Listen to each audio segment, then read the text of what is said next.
my name's John Cordy and this is a video that no one has asked me to make, and it's sort of career advice from a failed musician. It's me. Anyway, so as a guitarist I think I wanted to split this video up into kind of three little bits of sections, because three and arbitrary, you know. So number one I guess will be gear, number two will be music, and then number three I think will be health. I think the main thrust of most of this video is that oftentimes I think as a guitarist, or me personally or whatever, we focus on the wrong thing, or we put more importance on things that actually is less important.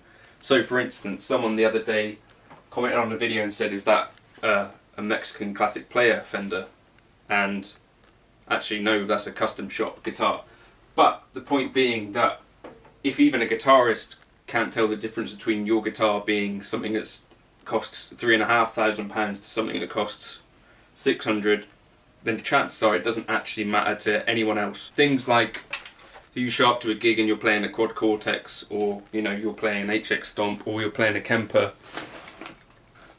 Most of the time there's not going to be another guitarist in the band. Most of the time you're going to have a drummer, and what do they know about anything? Or a bassist, they don't know much about stuff. A singer, they're barely ever there.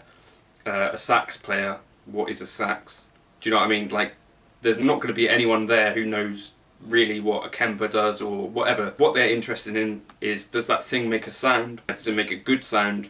And does it sound like you're playing the thing which is appropriate for the song most of the time? So, you know, if you're turning up with, you know, like a PV5150 and you're playing with buzzsaw gain through a hip-hop track, or, you know, like a Motown tune, is that the right thing for the job? If you can get good sounds out of whatever it is, whether you're showing up with an amp or something going direct, that's more important than anything else. And you know, so a guy like Chris Buck can turn up playing a Squire, even though it's a particularly good Squire, and he's going to get a gig because he can make that thing sound good. To me, that's what's more important than what you think of your gear or whatever. Can you actually get it to make the sounds that you need to for a gig? And can you get through a gig reliably, and will it do the job? I think something we need to kind of remind ourselves when we're on this kind of constant gear acquisition thing. A thought came to me the other day was, you know, whenever you get something like a quad cortex or a Kemper or a new piece of gear, if it's in the modelling world or even if it's in the pedal board world, there's an amount of work that goes into getting that to the stage which is the same as what you already have with your piece of gear. So you might have to build presets and all that stuff.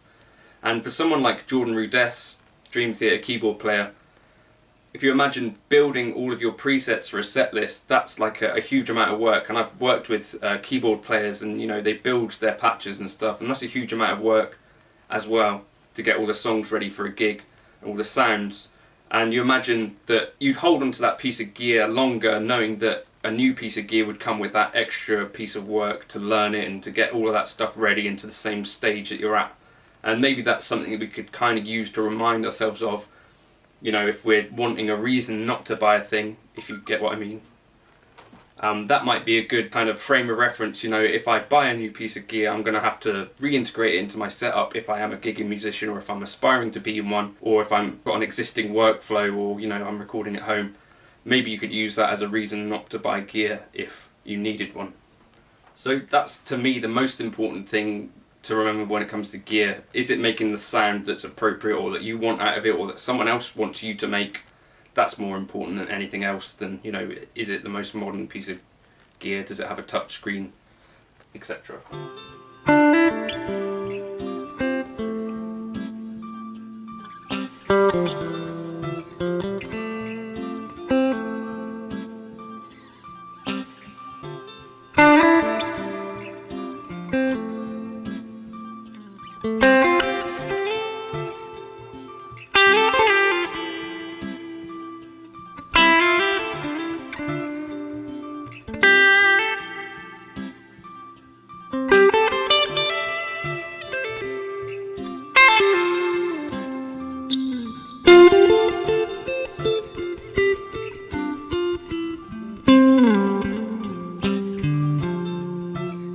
The other thing I think it's worth talking about is, when it comes to music, as guitarists, I think we are, I don't know if this is the case with all musicians, but a lot of us, I think, have a real focus on things like Dream Theater, Steve Vai, Joe Satriani, these kind of guitar heroes of ours, or of mine anyway.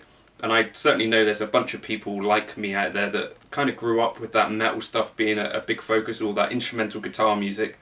And so you end up spending time working on things like sweep picking or tapping, and a lot of focus on lead playing. For me, at least, as a professional musician, that's been the wrong thing to work on most of the time. Maybe if you're watching this and you're younger or whatever, I think it's worth bearing in mind that there's a whole bunch of other stuff. Like if you want to be a working guitarist, there's way more important stuff than sweep picking and legato playing and being able to play melodic minor over a static vamp. There's a whole bunch of other stuff which is way more important. You know, can you play a Kings of Leon track? Can you play a Nile Rodgers style rhythm kind of guitar clean part? Can you do each of those things in the same gig? If you're wanting to be a gigging musician, generally most of us that aren't, you know, top tier, whatever, if you're wanting to play gigs, that's kind of the things that you have to be able to do. Very little of a gig is focused on me actually doing much lead playing. So although that's a huge focus and something that's like a side quest that I'm interested in, there's also this other, you know, professional working musician. I don't know why I've done the McDonald's M's for that. But the professional working musician probably wants to be able to play in contemporary popular music styles, you know, so can you play a Bon Jovi tune, contemporary? Can you play a Michael Jackson tune? And can you do these elements from other stuff in popular music? If you wanted to be a gigging musician, chances are that's what people are going to be wanting you to be playing. Not so much alternate picking lines, not so much legato lines, certainly not jazz. I think it's really important to play with other people at whatever level you're at. And so if you're waiting to do that, I would say don't wait any longer. I think it's really key with the music stuff to get stuck in as soon as you can. And you know, so I was playing in a church from the age of about 9 or 10, I think. Any time that you can spend interacting with other musicians and playing with other musicians, some of them are going to be way better than you, some of them are going to be on your level. That's kind of where you learn a lot of stuff about music that you can't really get from just experience and stuff in books or from YouTube videos or whatever. So whatever level you're at, whatever age you're at, you'll find there's probably other people that have interests similar to yours and who want to play music. I think that's kind of the fun of music, so don't lose sight of that. And if you can get playing with other people, I think that's a good way to give yourself other goals to work on, which actually will re-inform your guitar playing and stuff. So although you've got this side quest of like, I want better legato, I want to be able to do a bit of jazz and stuff, keeping actual real music the focus I think can really help. Or you know, maybe you're writing songs, all this sort of stuff. I think it's also worth bearing in mind that there's a thing that people that are booking gigs are going to want. So you know, most people at a wedding or at a pub or whatever are going to be wanting you to be playing popular music or songs they recognise. So whether it's a funk gig, whether it's, you know, a wedding gig, whether it's your grandma's funeral. Anyway, the idea is that you're probably, music is this kind of communal thing where you're playing stuff that other people recognise. For most of us, there are other people that get to do original gigs, and that's another thing as well. But as a working, gigging musician or whatever, generally you're going to be playing or collaborating on other people's music a chunk of the time. Certainly that's what I do most of the time, is I'm gigging. You'll be doing cover gigs, I imagine, if you're anything like me. There's some original gigs out there, but I'm not sure that those pay as consistently as like the covers gigs. So if you're wanting to do this as a job, then get used to playing other people's music. And I think it can take you in really cool directions anyway. And you can do some really fun gigs and stuff. But what actually gets you that kind of gig, I think, is the person who's hiring for those gigs is going to be looking for someone, I think, who's organised-ish, reliable-ish, can play the tunes-ish, or, you know, well, and sounds good and shows up and looks the part, essentially, and probably isn't a dick. So those things are probably more important than your ability to tap and sweep pick or play melodic minor over a static vamp. That kind of stuff is actually key. And the musicians that I see that get the most work can also probably do another thing. So a singing guitarist probably gets 4 or 5 times the amount of work potentially that just a guitarist would get. So if I was advising someone who was potentially interested in being a professional musician, that's what I might say, kind of work on other skills as well. So if you can sing, if you can play piano, a lot of my income in the last kind of 5 years was playing piano or keys on a gig. That's kind of a good skill to have. You know, there are a lot of people that play just one instrument.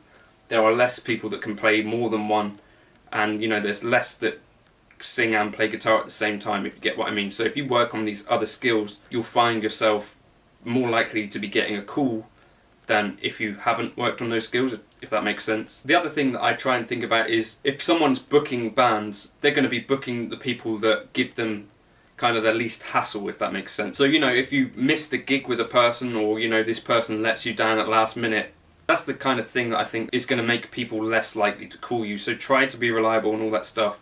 And then the other thing is that if I was booking a band, I'd call someone who I know would generally solve a problem, you know. So if I know that this person can play bass, guitar or keys, you know, that potentially I can give that person a call and be fairly confident that I can fit them into one of those kind of categories. Or, you know, if I know that this person sings and plays guitar, you know, that solves a problem as well. I'm less likely to be calling someone if they've let me down in the past, or if they don't learn the material properly, or if I get reports from other members of the band that they're a dickhead, if that makes sense. So yeah, we could talk about a core minimal skill set if we want to go David Beebe on this shit. I think the core minimal skill set for a gigging musician, and you know, you've got this kind of bedrock of where you need to be able to get onto a gig. I think probably a lot of guitarists are capable of this, but you need to be able to learn a lot of tunes. So maybe 30-ish is typical for like a gigging covers band. A variety of tunes, commit those to memory, play them well. I think you need to be reliable, you know, turning up, looking the part, your gear needs to work, able to rehearse. That's probably a good thing, if there is a rehearsal.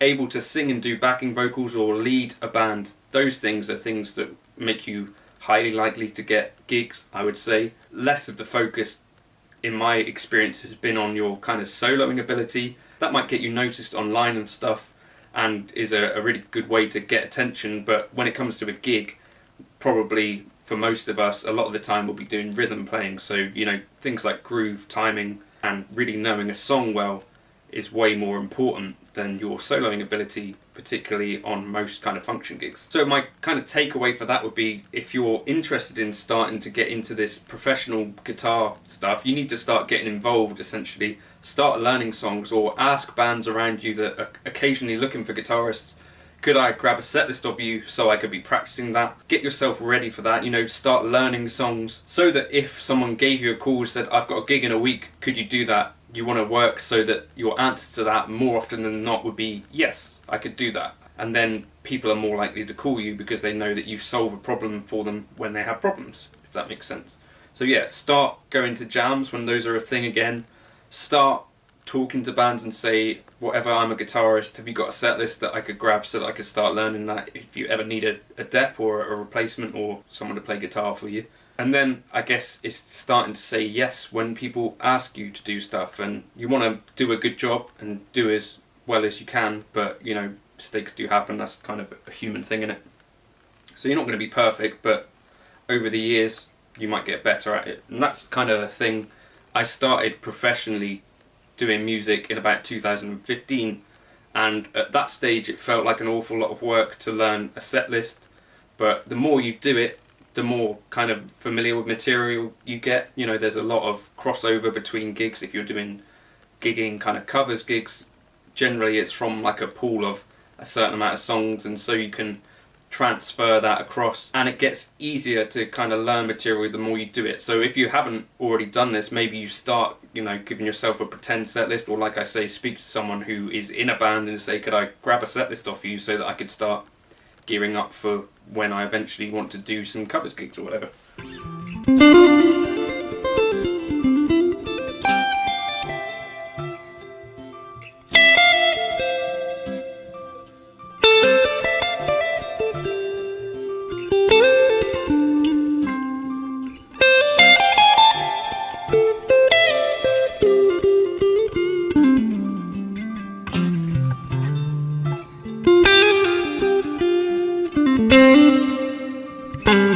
And then I guess the other kind of important thing is health. And so recently I discovered this, but sitting down for long amounts of time playing guitar is not particularly good for the old spine. So play standing up is my basic advice. If you're gigging, you're going to need to be playing standing up anyway, but you don't want to leave it too long before you do this. The other thing is sitting down for long amounts of time practicing. That's basically been a lot of my life up to now. When you get into your 30s or whatever, you might start to develop some things which are not so good for your spine and stuff like that. So, you know, standing up playing guitar is a quick win, and then get out of the house and go for walks. That's what I've been doing recently, and I think you'll find that probably helps with some of the kind of mental health aspects of being a musician in 2021 or being a person in 2021 or whatever. So one of the key things, I guess, is social media, and this is like a shop front for you, but you want to probably try and avoid being on there too much, and you want to try and avoid the pitfalls of comparing yourself to other people, I think. So you've got your journey and you film yourself, or you put yourself on social media occasionally, your level of playing, whatever that is, but try not to do too many comparisons. There are going to be people out there that potentially have all day to get a perfect take, and maybe they upload that, and maybe they upload once or twice every now and then. You personally, you might have a real job, you know, you might only have like a few minutes to try and get something, and you want to show the world where you're at the moment. So it's not like a level playing field, so that's worth bearing in mind. So try not to make too many comparisons, but social media is definitely a thing for getting people to notice you, and any of my opportunities generally come from that. You know, people have seen something else that I've done, or I'm able to say, look, this is how I sound when I play guitar, so that it's kind of like a bit of a CV or a demonstration of what you are able to do if people want to know, whatever. But I would say it's probably worth being on social media, whatever level you're at. Just don't be on it too much, if that makes sense, and don't make comparisons to yourself and others. They're on their own journey, you're on your own. There are guitarists way better than me that don't do as well as me online. There's also guitarists that do really, really well, but it doesn't really do me any good to focus on anyone else but me. It's like an ego thing, and I think it can create quite a lot of negative feeling. Anyway, those are kind of my thoughts on those three subjects: the gear, the gigs, and the health stuff. Go out and have a walk. Stand up when you're playing guitar. Think about the stuff which you're possibly not focusing on right now, which is probably learning more songs and playing actual music, rather than the focus that I put on stuff which is a lot of, you know, lead playing and all that stuff. What about playing just grooves? What about holding a groove for a song? What about, you know, playing a Nile Rodgers style thing? Can you do that stuff as well? Can you play Mr. Brightside? You know, these kind of things. And then also the other key focus and key possible distraction, the gear. Is it as important as I make it out to be, or as anyone else makes it out to be, or is it actually just a tool? Hopefully for a lot of us, I think we want to get out there and gig, possibly, and so in that case there's other things that are probably more important than the latest piece of gear, maybe. Anyway, that was that video that no one asked for. It's done now, innit? You could like and subscribe if you want. Cheers.